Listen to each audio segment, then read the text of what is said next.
അല്ല, മണിച്ചേട്ടൻ പുതിയ സ്കൂട്ടറിലൊക്കെയാണല്ലോ സവാരി. നല്ല കോളാണെന്ന് തോന്നുന്നു. ആ, തൊഴിൽ അതൊക്കെ തന്നെ. ഒരു ചെറിയ പ്രമോഷൻ കിട്ടി.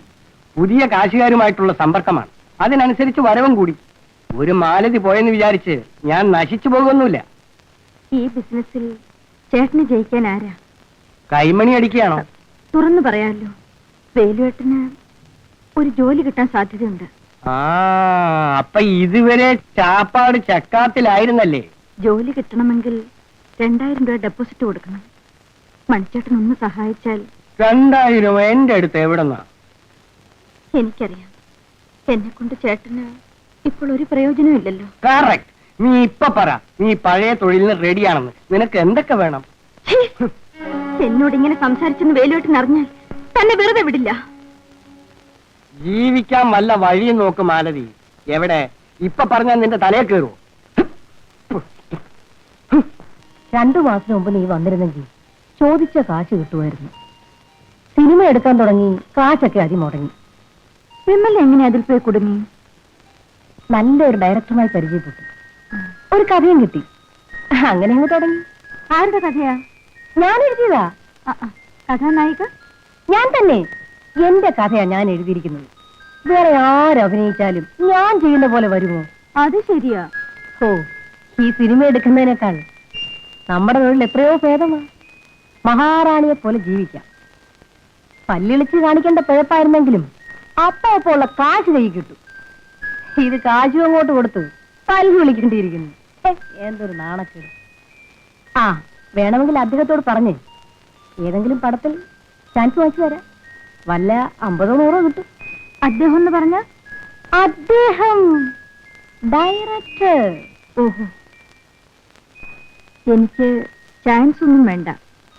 2000 രൂപ കിട്ടിയാൽ കൊള്ളാമായിരുന്നു. അയ്യോ, നീ വേറെ എവിടെയെങ്കിലും ശ്രമിക്കും. ശരി. ആ, ഏതായാലും നീ വന്ന സ്ഥിതിക്ക് ഞങ്ങളുടെ സിനിമാ പടത്തിന്റെ ആൽബം ഒന്ന് കണ്ടേച്ച് വയ്ക്കും. വേണ്ട, സിനിമ പുറത്തിറങ്ങട്ടെ, ഞാൻ കണ്ടോളാം.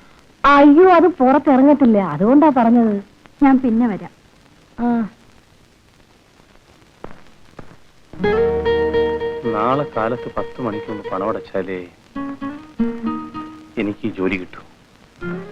നാളെ കാലത്ത് 10 മണി വരെ സമയമുണ്ടല്ലോ, നോക്കാം. ഓ, അപ്പോഴേക്കും വല്ല നിധി വല്ലതും കിട്ടുമോ? എനിക്കൊരു വിശ്വാസമില്ല. നിന്നെ പോറ്റാനുള്ള കഴിവ് എനിക്കില്ല. നമുക്കൊപ്പം ജീവിക്കാനുള്ള ഭാഗ്യവുമില്ല. പക്ഷെ ഒരു കാര്യം തീർച്ചയാണ്, എനിക്ക് ഈ ജോലി കിട്ടിയില്ലെങ്കിൽ പിന്നെ ഞാനിവിടെ നിന്നോടൊപ്പം ജീവിക്കില്ല.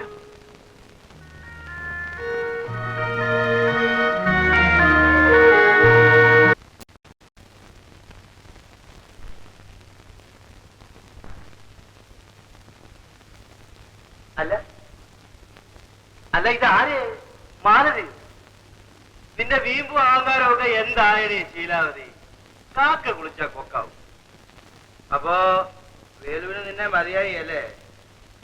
നിന്നെ എങ്ങനെയെങ്കിലും ഇവിടെ കൊണ്ടുവരുമെന്ന് ഞാൻ വേലുവിനോടാ വെല്ലുവിളിച്ചു. ഇതാ നീ തന്നെ താനെ വന്നെത്തിയിരിക്കും. ഗോപി, ഗോപി വിചാരിക്കുന്ന പോലല്ല ഞാനിവിടെ വന്നിരിക്കുന്നത്. കണ്ടോ, ശങ്കരം പിന്നെയും തെങ്ങേ തന്നെ. മാലതി, ഞാൻ പറയുന്നത് കേക്ക്. നീ ഒരു വാക്ക് പറഞ്ഞാൽ ആ സെക്കൻഡിൽ ഈ നാശത്തിനെ ഗ്രാറ്റുവിറ്റി കൊടുത്ത് പറഞ്ഞേക്കാം. താക്കോൽ എന്റെ കൈ തരുകയും ചെയ്യാം. ഗോപി, ഞാൻ വന്ന കാര്യം മനസ്സിലാക്കാതെ എന്തിനാ അതും ഇതൊക്കെ പറയുന്നത്? വന്ന കാര്യമുണ്ട്. ഗോപിയുടെ ചേട്ടന്റെ കാര്യം. ചേട്ടന് ഇടി വേലു എന്ന് പറയുന്ന തന്ത എല്ലടി എന്റെ തന്ത, പിന്നെ എന്തോന്ന് ചേട്ടൻ? ശരി, പോട്ടെ. വേലുവേട്ടന് കുറച്ച് പണം ആവശ്യമുണ്ട്. ഓ, മൂക്കപ്പൊടി വാങ്ങിക്കാനായിരിക്കും.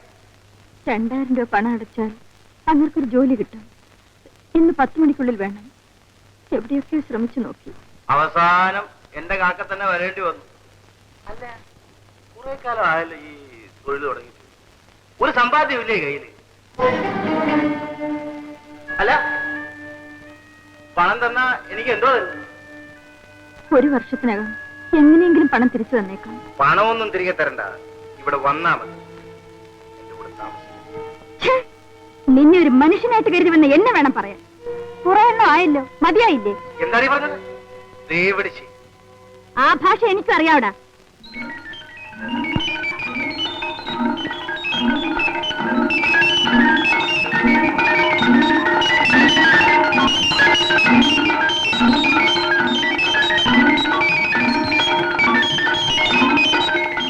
എന്താ മതിയോ അതാ ഇനിയും കേൾക്കണോ? പലരുമായി ഇടപഴകിയവളുമാണ്, കിടന്നവളുമാണ്. ഇനിയും പറയട്ടെ, അല്പമെങ്കിലും ദയ തോന്നുമെന്ന് കരുതി ഞാൻ വന്നതാ. വെറും പെണ്ണുപിടിയൻ. ഛീ!